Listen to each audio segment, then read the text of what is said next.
We thank God for his mercies in the second Wednesday of the month of October. I want us to finish today this topic of obedience. We've been talking about the power of absolute obedience, and we have been able to note that much of the blessings that we are seeking are in the office of obedience. Much or many of the blessings that we keep on praying for are held up in the office of obedience. So I would like us to conclude this topic today so that we can enter into our themes for this month of October. Remember, this month of October, we are pursuing wealth. This month of October, we are unlocking the treasures of wealth. So people must become rich. There is a woman I heard the other day on TikTok saying that if a man of God is telling you to become a billionaire, that is a lie. And I failed to understand whether after being raised by God from humble beginning, that is now when she knows that God cannot make you rich. Deuteronomy 8 and verse 18, for it is God who gives you the ability to produce wealth. So if you don't have the energy that is supplied by God, your hard work amounts to nothing. And I normally say, go and ask the people who are in Juakari industry what it means to be hardworking. They give all their best. But you might have noted that the people who are functioning with a dimension of wealth work for a few hours, 4 hours, 6 hours, maximum even 8 hours. Beyond there, they don't work. From there, they allow money to work for them. But a person who is outside that equation of wealth, you even work 12 hours, 14 hours, even 16 hours. And after the end of the day, you have just made nothing. So let us conclude today this topic of power of absolute obedience. And we thank God because of this topic, because after this, I'll repeat it in a TikTok, this topic, because I have noted many people, they have aligned themselves in terms of packaging and in terms of skills mobilization, but they are not functioning because there are some certain aspects that need to be observed to allow the other things to flow properly. Let me say, obedience is like a tire, like a vehicle tire. You see the tire. If you remove the tires, okay, let me use another example. Obedience is like a steering, not use that vehicle until that steering wheel is repressed. Obedience is exactly as that. If you spend your own means because you think you know better than God, what happens is you enter into a standstill. You hit a dead end, and you do not progress until you reinstitute that single requirement. And we keep on referring to King Saul. Once King Saul disobeyed God, you notice his affairs about his destiny entered into a quagmire. And because he was not able to correct that aspect, even his whole family went down with him because of a single thing called obedience. The first test of waiting for someone for 7 days, and the second test of dismantling Amalekite system. So when he was unable, the Lord rejected him. When he was unable to fully obey the Lord rejected him. And many people in today's times, there are some certain struggles we are going through, and those struggles were not even intended by God for us to go through them. They are self-inflicted. If only you would stand yourself and ask, where am I not doing right in accordance to God?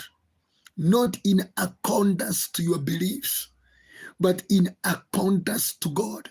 So let us very briefly look at this last part, this part three of power of absolute obedience.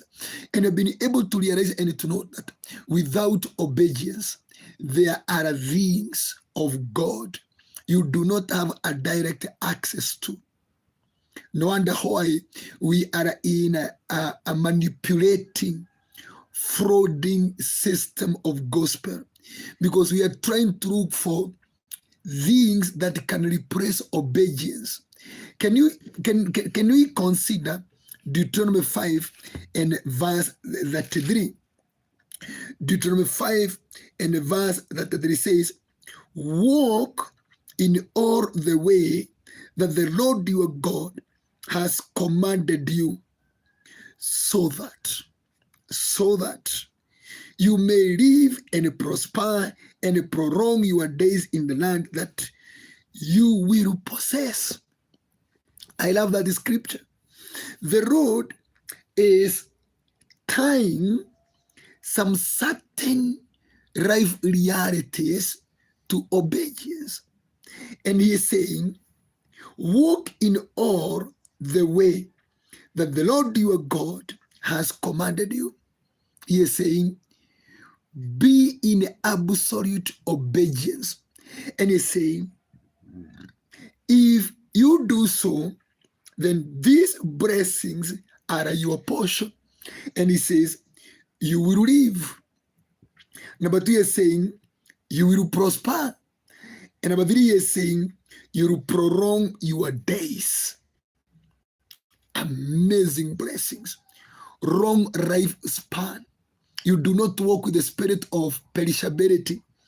Obedience makes you imperishable. And then prosperity. Obedience makes you excellent. And then he says, that you may live. This is a situation whereby your life is purpose driven.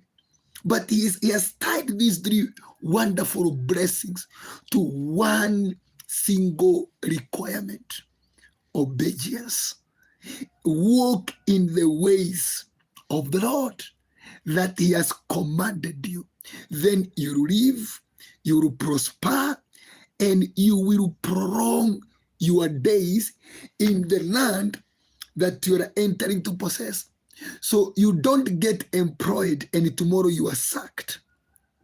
You walk with the energy of long lifespan.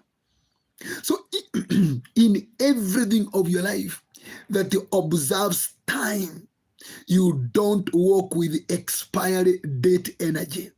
You walk with the energy of perpetuality, and then prosperity, and then living whereby you're a purpose driven. Wow. Deuteronomy 8 and verse 6. Observe the commands of the Lord your God, walking in his ways and revering him. That is obedience. Then he says what? For the Lord your God is bringing you, number 1, into a good land, a land with streams and pools of water, with the springs flowing in the valleys and hills, a land with wheat and barley, vines and fig trees, pomegranate, olive oil, and honey, a land where bread will not be scarce, and you lack nothing.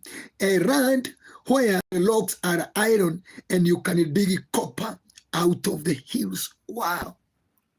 Hey, if you obey, let's just repeat that again, people of God. Deuteronomy 8 and verse 6.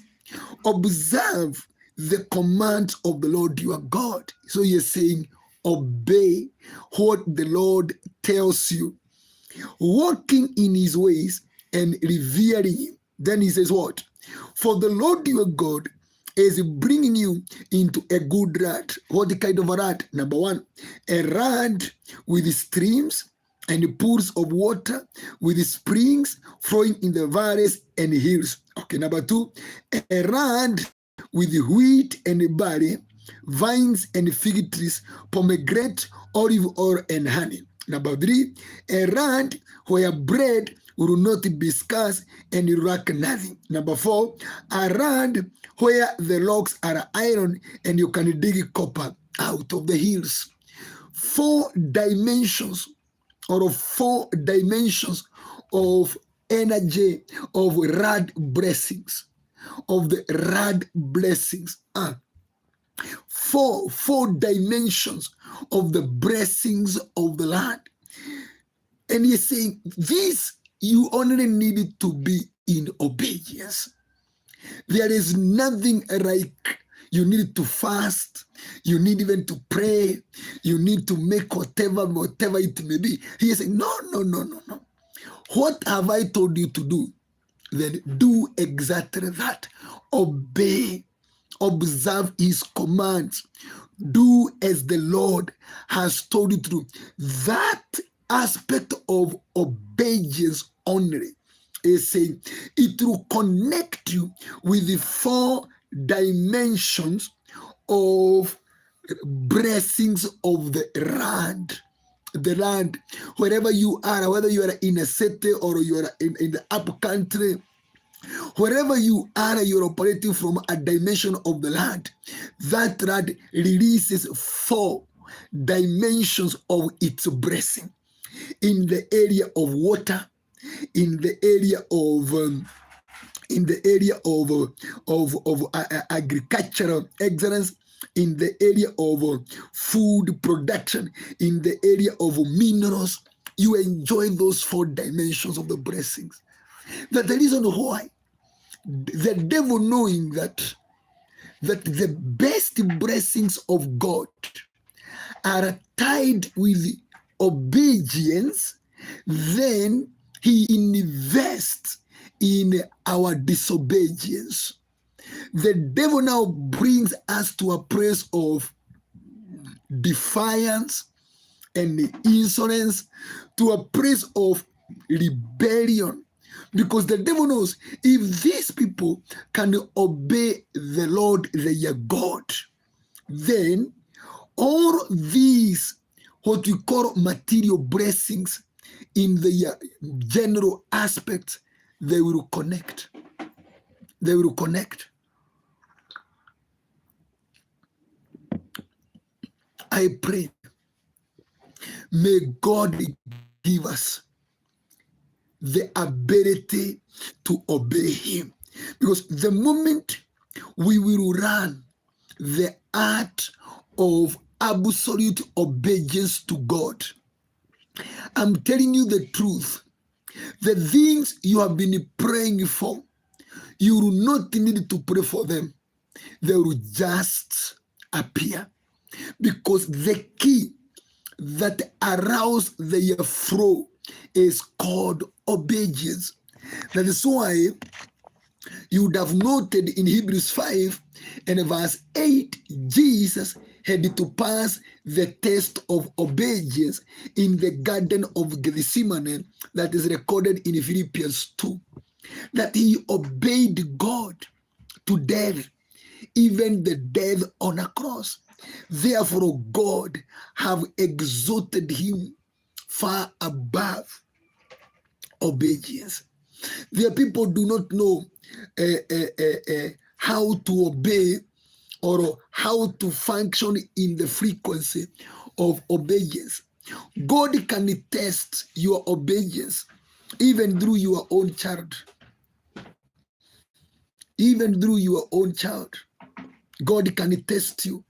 The test of obedience, even through your husband, even through your boss.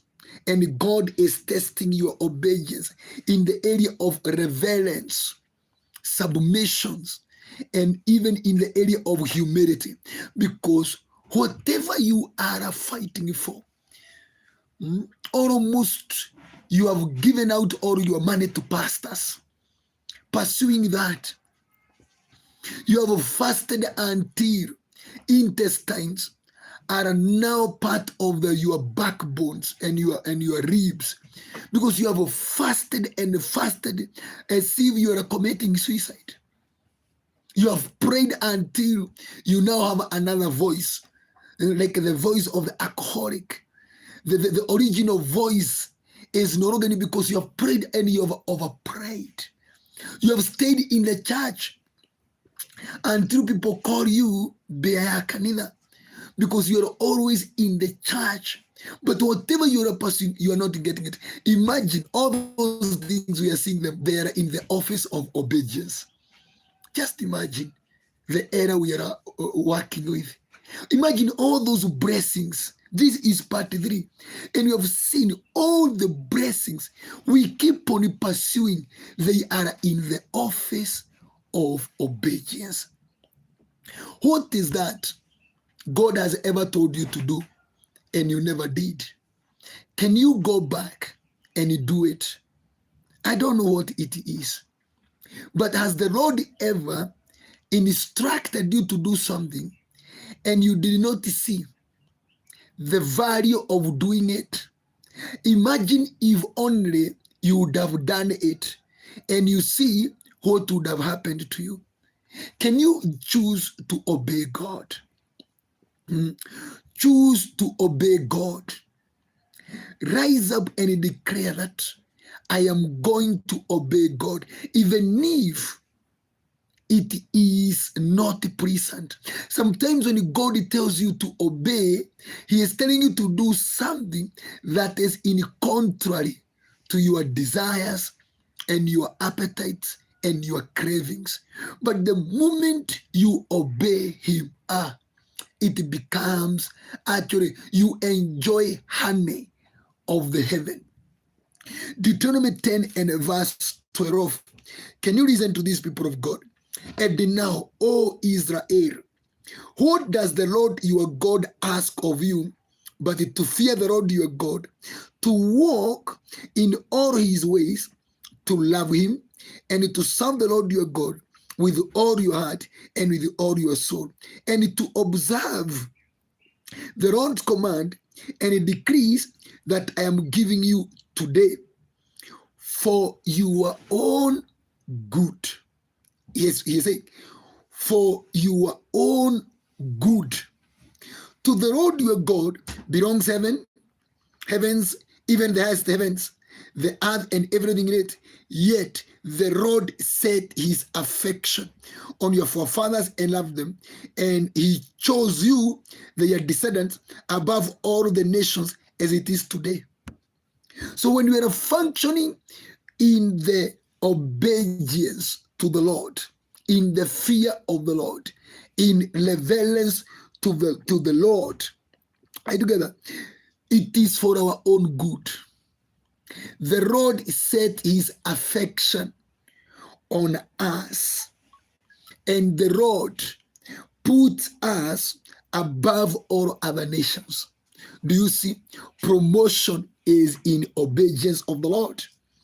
The affection of God is tied to our ability in obeying the Lord. Did you get that? Deuteronomy 11 and verse 22, there is a verse there we can highlight. If you carefully, did you get that? It is a condition. If you have noted, the things of God are not dictatorial. The Lord is not a tyrant. He is saying, if, so it is a choice you make. If you carefully observe all of these commands I am giving you to follow. So he's saying it is up to you. You can choose. That's what he's saying. If you carefully observe all of these commands I'm giving you to follow, and the word there is, and the word he is using there is carefully. Carefully. So there are people who obey God carelessly, like Saul. You just do things, Q-do-do. Ordinary, where we talk to happen. Look here, he's saying what? To walk in all his ways and to hold fast to him. Then, did you hear that? If you obey, then this will happen. So what if you don't obey? Are you together? We are in Deuteronomy 11 and verse 22. If you carefully observe all of these commands I am giving you to follow, to love the Lord your God. John 14 verse 23, Jesus said, if anyone loves me, he will obey my teachings. So obedience is not an already covenant requirement. Obedience is a trans-covenant requirement. Old and even new. For Jesus is saying, if you love me, Jesus, you will obey my teachings. So even in the New Testament, obedience is required.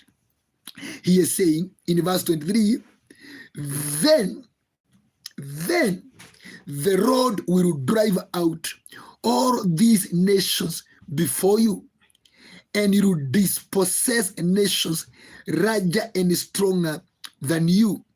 Every place where you set your foot will be yours. Your territory will extend from the desert to Lebanon and from the Euphrates River to the Western Sea. No man will be able to stand against you. The Lord your God, as he promised you, will put the terror and fear of you on the whole land wherever you go. On what requirement?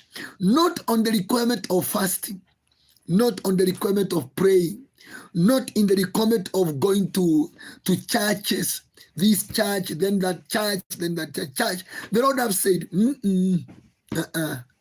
I've given you a way of making it happen without much effort.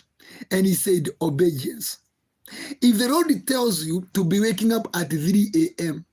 and you pray for 1 hour, the Lord is testing your reverence levels, your ability to trust and depend on him.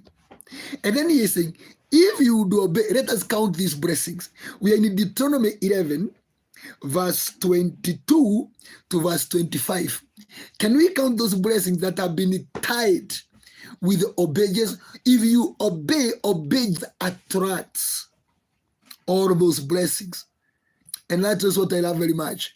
Because the Lord is smart. The Lord is very smart than us. As we think we can corrupt God. God had already seen before time how we will eventually be. We will try to manipulate the ways of the Lord and find an easy way into accessing the storehouses of the Lord. So the Lord introduced his protocols and left that protocol there for us. Either we observe or we don't observe, but the Lord has done his case. Can we count these blessings? Number one is the Lord will drive out all these nations before you. That is what we call assured guaranteed deliverance. Assured guaranteed deliverance. Notice here, he has said, if you obey, the work of God is to drive out nations before you. And number two, dispossess nations larger and stronger than you. So if you obey the Lord, number one, you will be delivered from the hands of the mighty and the strong. Number two, you dispossess the strong and the mighty, larger and stronger than you. So this whereby you are able to walk with the grace of conquest and triumph. Just obedience only. If the Lord tells you, can we just take an example record? What if the Lord tells you, humble yourself, walk in humility, and then you do so? The Lord is saying, it is not your work to drive out nations before you. You occupy territory without fighting. And then he says, you dispossess nations that are larger and stronger than you. This is where you keep on repressing. You repress those who are mighty and strong. They look irrepressible. But when you come with obedience, you repress them as if they are a chaff before the wind. Number 3, every place where you set your foot will be yours, possessing power. If you obey God, he says, where you set your foot becomes yours. That is a magnet of possessing. And this does not have to do with your natural feet. This has to do with your desires, your mind. If you think about a certain project, you find the ability in implementing it. How many people right now, they are dying in their bedrooms, on their beds, with wishes? And they keep on saying, if wishes were horses. Others, when they are watching the houses built by Jesus, I don't know. He is saying, if you obey the Lord your God, every place where you set your foot will be yours. In other words, he is saying, your desire will be your ticket in acquiring that what you want. You set your foot on this place, you possess. That has to do with your mind. You come up with a program, you come up with an agenda, you come up with an idea, and there it is. It is being implemented. But if you are disobedient, and you can know whether you're disobedient, look at how you relate with your husband. That can tell you whether you are disobedient or obedient. Because the Bible says, submit to your husband as is fitting to the Lord. That is what we said yesterday. As is fitting to the Lord. That's the bottom line. That's a common denominator. He is saying, wherever you set your foot, you take possession. And then he says, your territory will extend from the desert of Lebanon and from the Euphrates River to the Western Sea. If you walk in full obedience, you command the energy of expansion. You expand. You extend. Where we say, go, oh Lord, extend my territories. Then that one is in the office of obedience. That is in the office of the obedience. You want to move from a single house that is full of cockroaches to at least you go to a better house, maybe like a bed-sitter or 1 bedroom or 2 bedroom. Do you see that growth, that expansion, that expanding from then 2 bedroom, then to your house, then you are growing in that line of shelter. Then you go that way, you enter into your whatever, eventually become an adult. The ability to expand is in the obedience.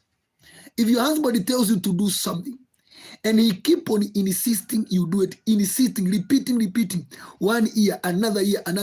In the spiritual realm, you may not see the weight that it carries, but in the spiritual realm, it is termed as insolence and stiff-neckedness.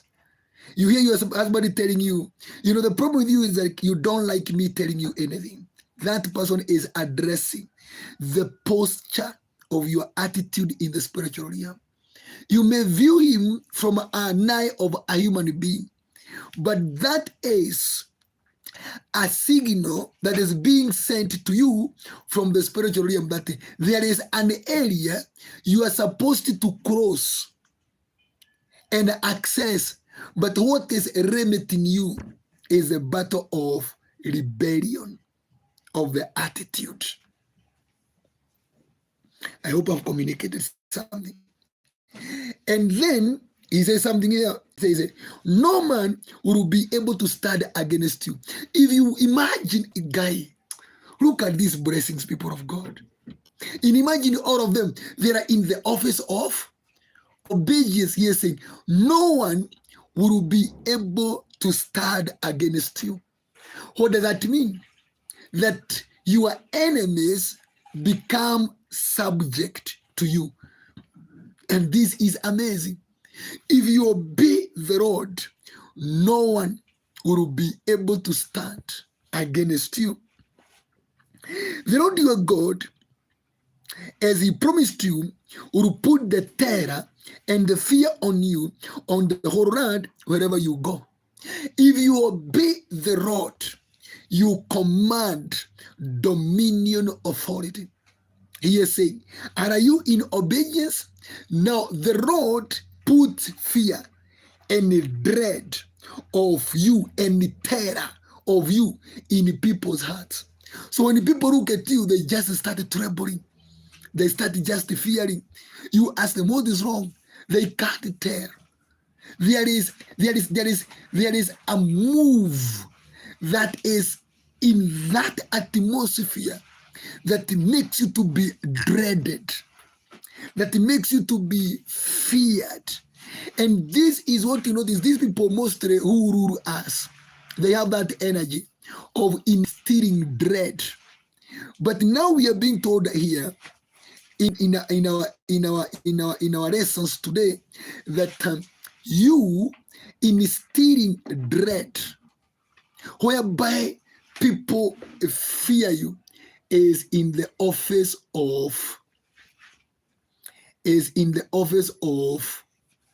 obedience.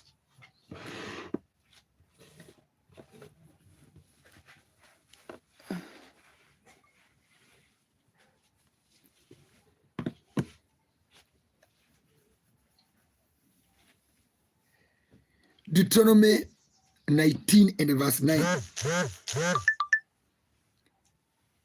Deuteronomy 19 and verse 9. Let us start from verse 8. Me, I love this topic of obedience. Yeah, it is making us to realize how wrong we have been all this time. Let us look at it. Deuteronomy 19 and verse 9. Let us read together in verse 8. See there? So if the Lord your God enlarges your territory as he promised on oath to your forefathers, and he gives you the whole land he promised them, because, look at this. I wish she could listen to me about this. Can I repeat again? If the Lord your God enlarges your territory as he promised on oath to your forefathers, and he gives you the whole land he promised them, because you carefully follow all of these laws, I command you today to love the Lord your God and to walk always in his ways. Then you are to set aside 3 more cities. Did you get that? So he says, because you carefully follow all of these laws I command you today, the Lord will enlarge your territory. Did you see? The Lord is saying, if you carefully follow these commands I am giving you today, then I will enlarge your territory. Then you will possess the whole land. You will possess the whole land. And then he will fulfill or accomplish his promise on you. What did the God promise you? Obey the Lord. What space has the Lord assigned it to you? You will occupy through obedience. What about territorial enlargement? Oh Lord, enlarge my territories, extend my boundaries. Do you see that in prayer? Yeah? That one, imagine the Lord has put it in the office of obedience. So let us stop lying to ourselves. May God come and teach us. What is that He told us to obey, but maybe because of one reason or the other, we were not able to obey. Either maybe because of pride, or maybe because of ignorance, or maybe because of lacking means and ways of doing it as expected. May the Lord give us another chance of obeying Him. Where is there? You have been trying to obey Lord in, but it has become completely difficult for you. But the Lord is saying you can only be permitted to go through the gate if you get the gate pass. And the gate pass is called obedience. And if you look at the blessings that we are highlighting, these are the blessings that we seek on this service of this earth. All of them, they are being highlighted by God in a deep and a very deep way.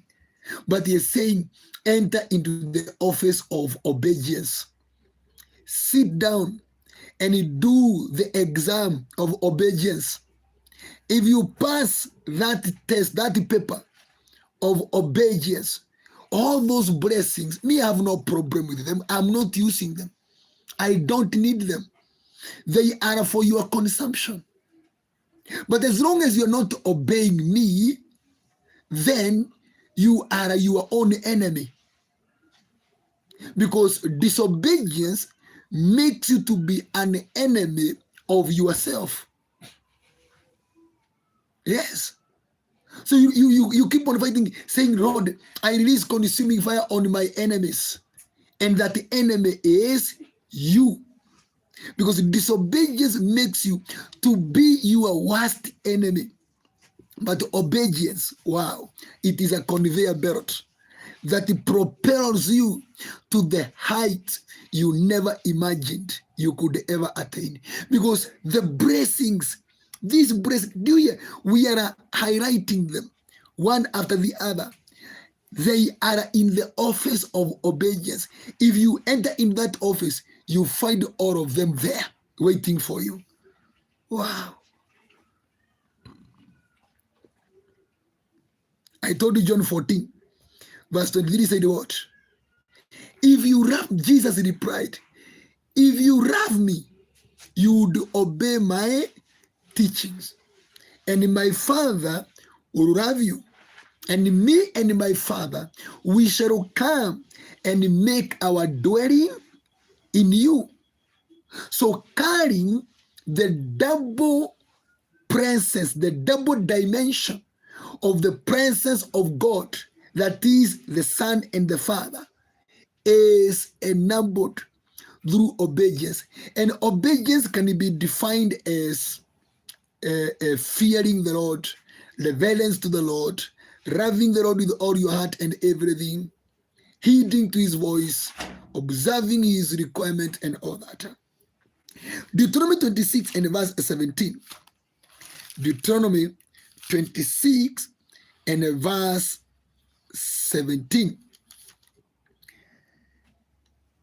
Let us read from verse 16. Deuteronomy 26 and verse 16. The Lord your God commands you this day to follow these decrees and laws, carefully observe them with all your heart and with all your soul.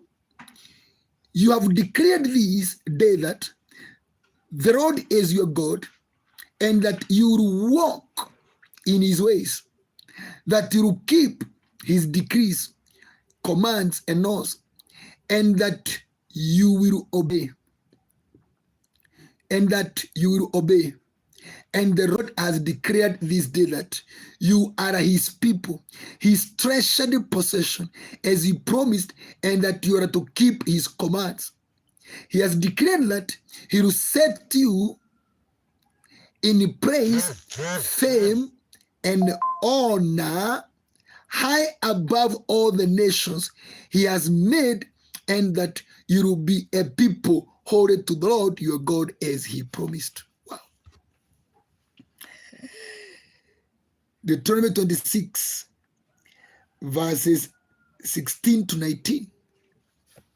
The power of absolute obedience. Look at what he says. He says, number one,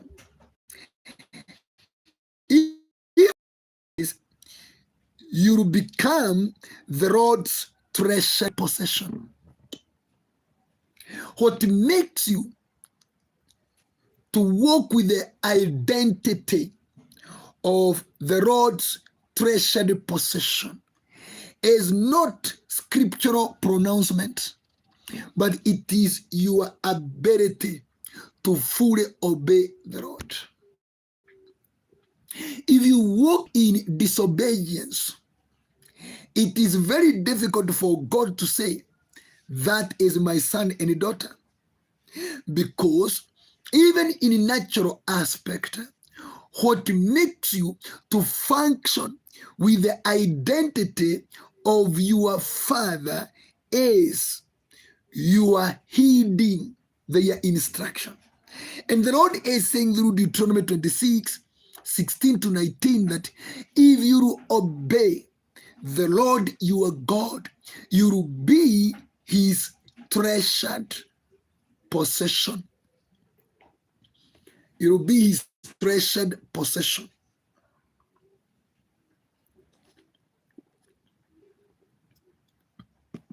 That is how powerful obedience to the Lord God is.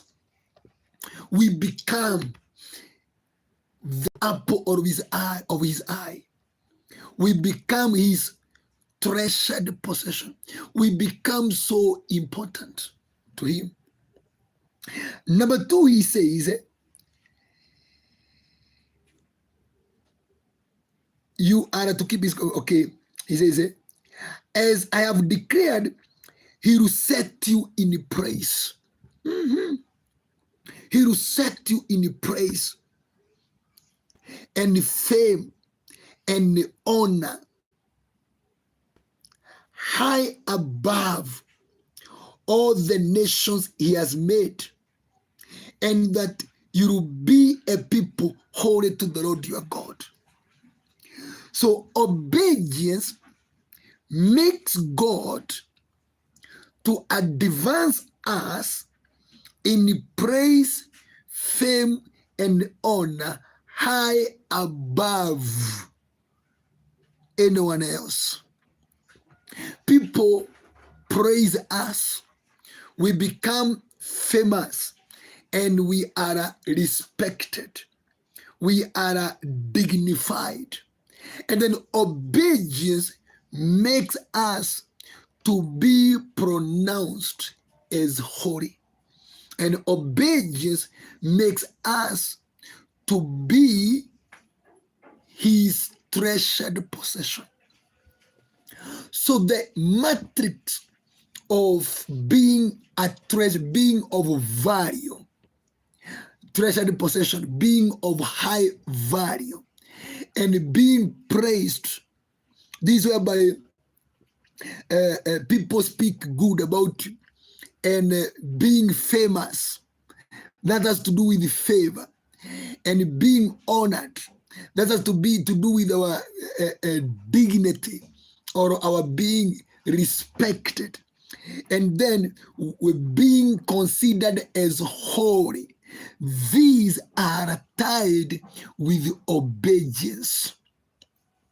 So if we can manage to walk in full obedience to the Lord, then we access those blessings. If we disobey the Lord, then we disqualify ourselves from those blessings. So it is a matter of choice and decision. Look at Zechariah 3 and verse 7. Zechariah 3 and verse 7. Zechariah 3 and verse 7 says what? This is what the Lord Almighty says. If you walk in my ways and keep my requirements, that is what we call obedience, then you will govern my house and have charge of my court, and I will give you a place among these standing here. The blessings still you will find in the office of obedience, that you come in the Lord, and you come, and then you choose before you go to the Lord, you go through the office of obedience. You get there, your papers there, looked at by the angel of obedience. And you know obedience is Jesus Christ. And then you have found it to be okay. And then he says, that person is obedient? Yes. Number one, make him to be in charge. Make him to govern my house.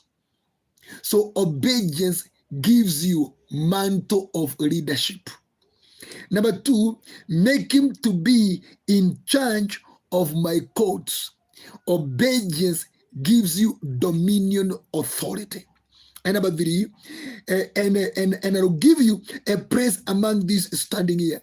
Obedience gives you a position of honor. Three blessings: mantle of leadership, then dominion authority, and a possession of honor.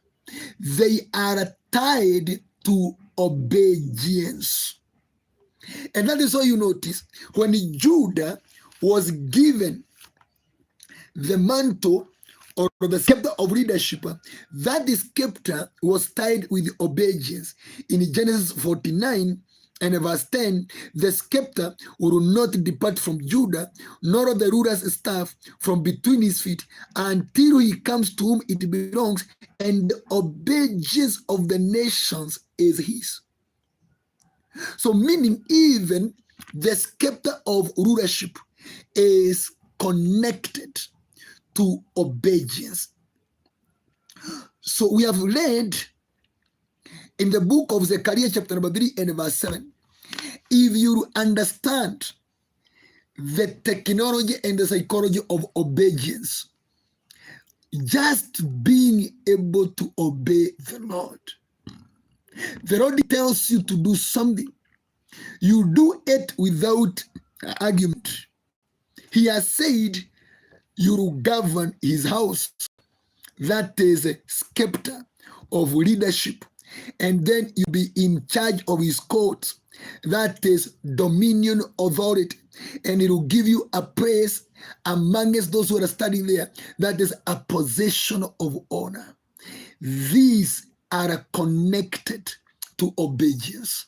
So when we see ourselves not flowing with these blessings, we keep fasting for. Imagine there is something the Lord told you, obey, and you did not. You know very well, you did not obey. That is where the obstacle is. That is what is holding you back. Maybe the Lord told you to go and put yourself under a certain spiritual authority. But maybe because of some certain reservations, misunderstandings, ignorance, and lack of knowledge and all that, you have never done that.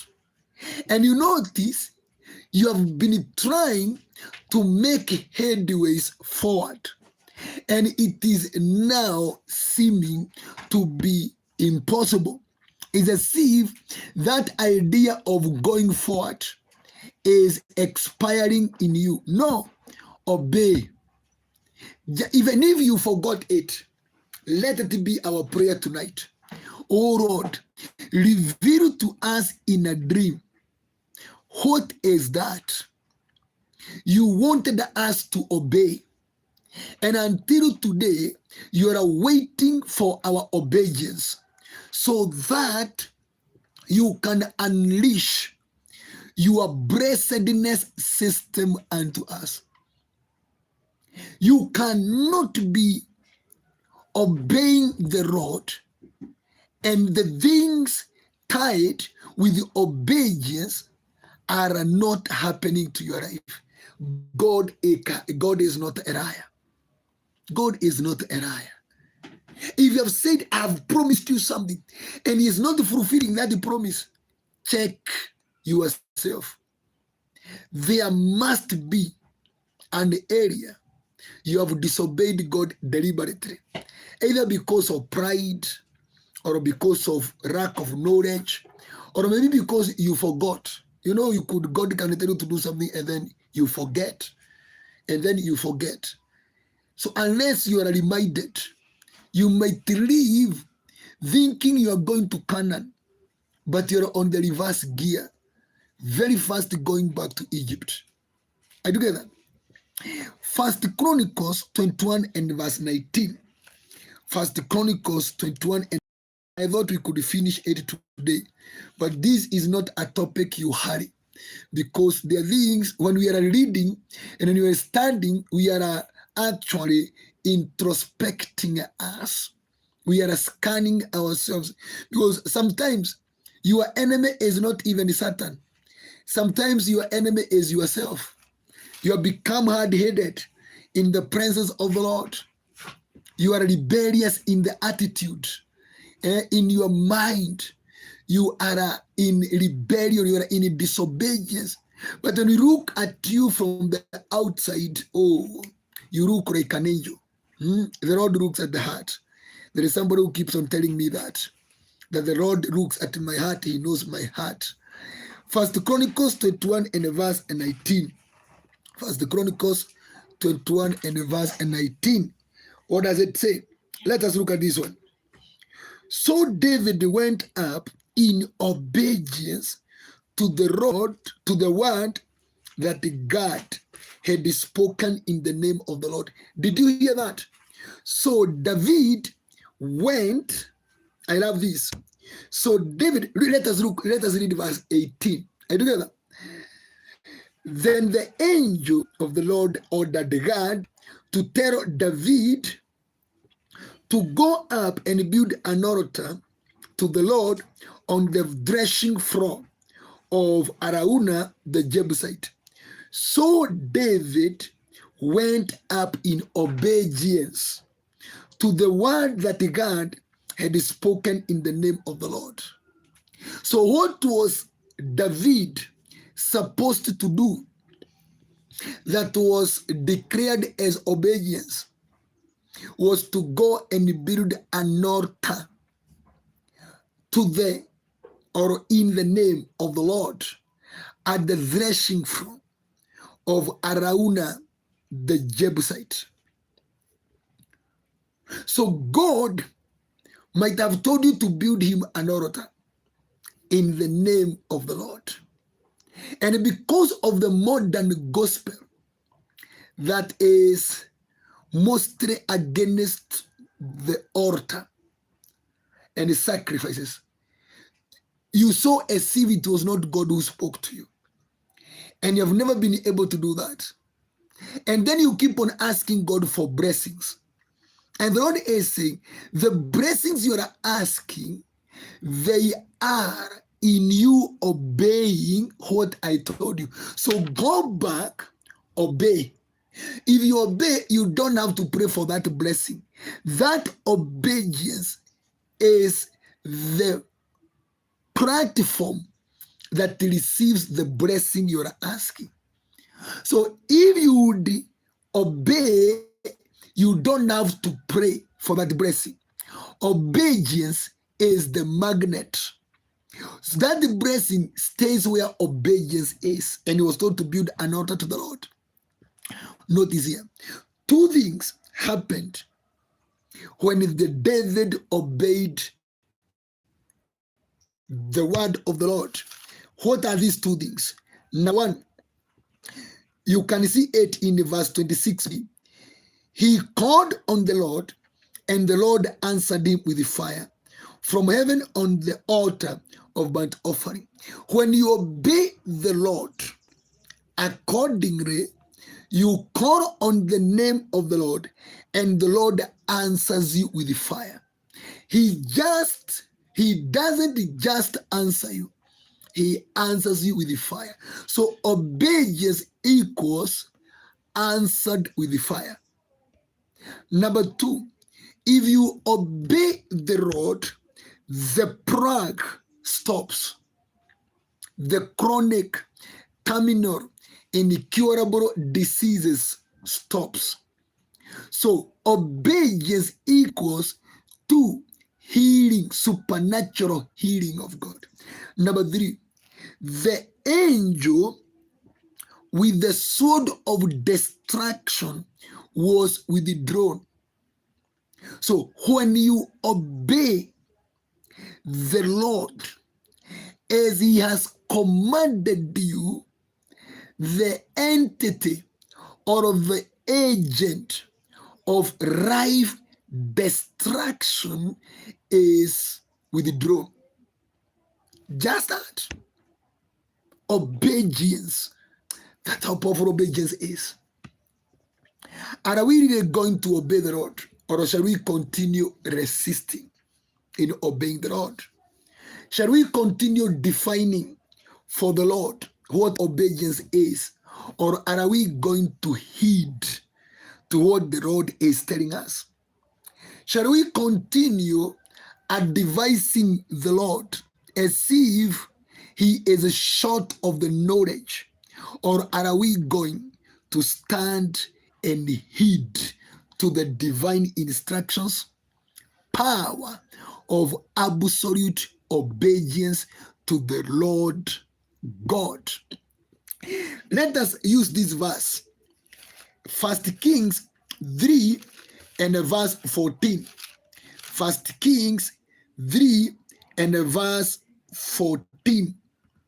And if you walk in my ways and obey my statutes and commands as David your father did, I will give you a long life.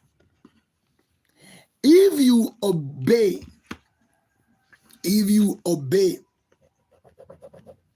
like your father David, if you obey like your father David, and you walk in my command and statutes, he is saying, I will give you a long life. Obedience has the tonics and energies of perpetuality, imperishability. Obedience has the energies of immortality and indestructibility. He is categorical. Then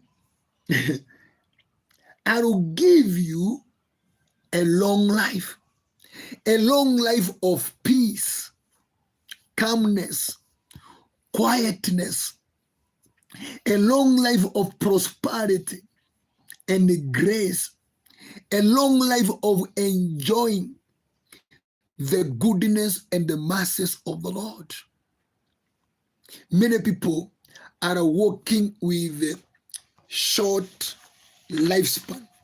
They are very, very perishable. Very perishable. Many people are walking with a life that has an expiry date on it. And without knowledge, you notice many people are giving up on the way. Long life. We are told that honor your father and your mother so that it may go with you and so that you may live a long life.